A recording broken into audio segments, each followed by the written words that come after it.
Welcome to this lecture based on finite and non-finite verbs.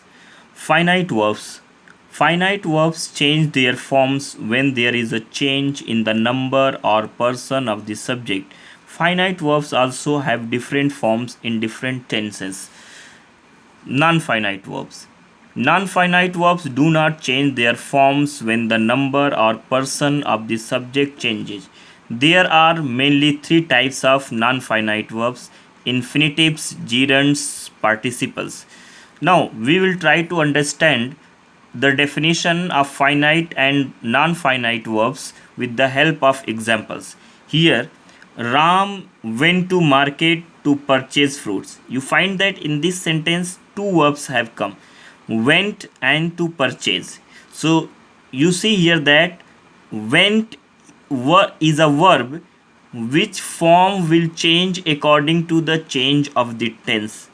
Suppose Ram went to market to purchase fruits. If I say Ram goes to market to purchase fruits, so here you find that according to the time and tense, the form of the verb has changed. Means went became goes. When we just bring present tense or present times, so went becomes goes.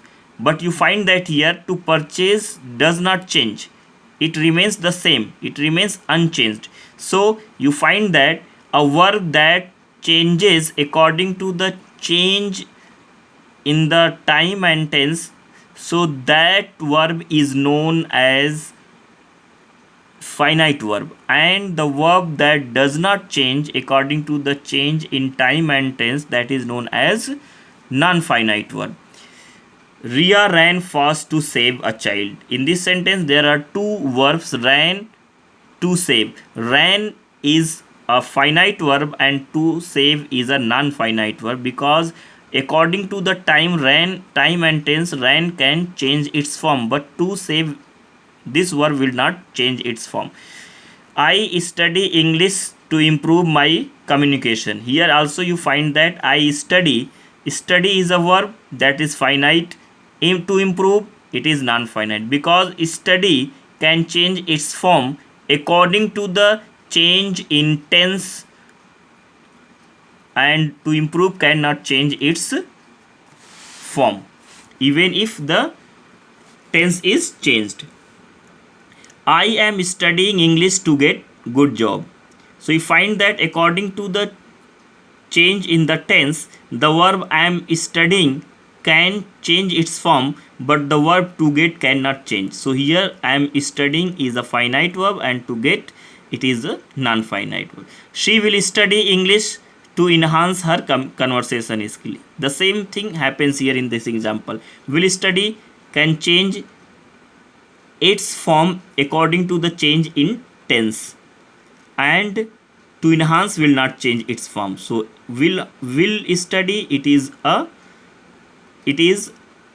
finite verb, and to enhance, it is a non-finite verb. Here you find that she has studied English to become a good speaker. Here you find that according to the change in tense or in the form of the subject, means if the subject is singular, the verb can be changed. If the subject is plural, the verb can be changed. So this verb has study can change according to the change in tense or in the number of the subject, but to become, this verb will not change. So to become, it is a non-finite verb, and has studied, it is a finite verb.